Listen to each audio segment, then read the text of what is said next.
Hi everyone, ఈరోజు అయితే మీతో నేను పాలక్ చికెన్ రెసిపీని షేర్ చేసుకుంటానండి. ఫస్ట్ అయితే ఒక పెద్ద కంటైనర్ తీసుకొని దాంట్లో మనకి కర్రీకి ఎంత సరిపోతుందో అంత ఆయిల్ వేసుకొని బిర్యానీ మసాలా అయితే కొద్దిగా మాత్రమే వేసుకోవాలండి. ఇంట్లో ఏముంటే అవ్వేలండి, దీనికోసం బయట నుంచి ఏమి కొనుక్కొని తెచ్చుకునే అవసరం లేదు. తర్వాత కొంచెం నేను కరివేపత్తి వేసేసుకున్నాను. దాని నెక్స్ట్ అల్లం తెల్లుల్లి దంచి వేసానండి. అంటే బయట నుంచి పేస్ట్ అంటారు కదా, అది కాకుండా, అందుకే మీకు కొంచెం కచ్చబచ్చాగా అయితే కనిపిస్తుంది. ఇట్లా లైట్గా దంచేసి అయితే వేసుకున్నాను. అదంతా కొంచెం బాగా ఫ్రై అయ్యింది అనేటప్పుడు ఆనియన్స్ పెద్దవైతే ఒక 4 ఆనియన్స్, చిన్నవి ఒక 2 టమాటోస్ అయితే చిన్నగా కట్ చేసేసుకొని అయితే వేసుకున్నాను. ఇది ఒక 5 నిమిషాలు అలా మూత పెట్టేస్తే బాగా మగ్గిపోతుందండి దగ్గరికి. తర్వాత స్పైసెస్ అండి, కారం, పసుపు, ధనియా పౌడర్, సాల్ట్, గరం మసాలా ఇవన్నీ అయితే ఆనియన్స్లోనే వేసేసాను. సిమ్లో పెట్టేసి మూత పెట్టేసి 5 to 10 minutes వాటిని అయితే బాగా మగ్గనివ్వాలండి.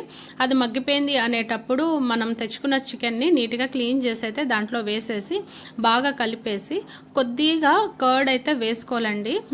చాలా కొద్దిగా అండి, అంటే మన దగ్గర ఉంటే వేసుకోవచ్చు, లేదంటే స్కిప్ చేయొచ్చు, పర్లేదు. అదంతా బాగా మిక్స్ చేసేసి ఆ కర్డ్ వేసేసి మూత పెట్టేసి ఒక 5 to 10 minutes ఉంచేసిన తర్వాత అది దగ్గరికి అయిపోతుంది అనేటప్పుడు ఒక గ్లాస్ వాటర్ చాలండి. అంత మాత్రం వాటర్ వేసేసి మూత పెట్టేసి ఇంకా పక్కన పెట్టేసుకోవాలి. అది కుక్ అవుతూ ఉంటుంది. ఈలోపు మళ్ళీ ఒక కడాయి తీసుకొని దాంట్లో వాటర్ వేసుకొని అది బాగా బాయిల్ అయిన తర్వాత ఈ పాలక్ని నీట్గా క్లీన్ చేసేసుకొని అయితే మనం బాగా వాటర్లో బాగా బాయిల్ చేసేయాలండి. ఇంకా ఆకు మెత్తబడుతుంది అనేటప్పుడు తీసేసి చల్ల వాటర్తో మళ్ళీ వన్స్, అంటే దాని మీద చల్ల వాటర్ వేస్తే తొందరగా కూల్ అయిపోద్ది కదా, అలా చేసేసిన తర్వాత మిక్సీ చేసుకోవాలి. ఫైన్ పేస్ట్లా చేసుకోవాలండి, కచ్చాబచ్చగా కాదు, ఫైన్ పేస్ట్గా. ఇంకా 10-15 నిమిషాల తర్వాత చికెన్ బాగా దగ్గరికి అయిపోయేటప్పుడు ఇలా పాలక్ని అయితే దాంట్లో వేసుకొని నీట్గా కలుపుకోవాలి. మా అబ్బాయి ఇది వేసేటప్పుడు గోరెంటాకు వేస్తున్నావు ఏంటమ్మా అని అన్నాడు.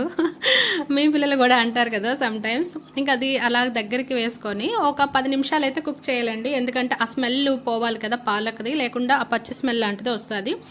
సో లాస్ట్ ఫైనల్గా కొంచెం ధనియా పత్తి వేసి కసూరి మేతి అంటారు కదా, అది వేసేసి అయితే నీట్గా కలిపేసి దించేస్తే చాలు. నేనైతే ఆ రోజు నాన్ లాంటివి చేశాను, దాంతో తింటే సూపర్ యమ్మీగా ఉందండి. నాకు చికెన్ జస్ట్ 150 రూపీస్ పడింది అంతే. మిగతావన్నీ ఇంట్లో ఉండేవి ఐటమ్సే, నేనేమి బయట నుంచి తెచ్చుకోలేదు. అంటే నార్మల్గా ఇంట్లోనే ఉంటాయి కదా, వాటితోనే చేశాను. చాలా యమ్మీగా ఉంది. వన్స్ ట్రై చేయండి, నచ్చింటే మాత్రం లైక్ చేయండి.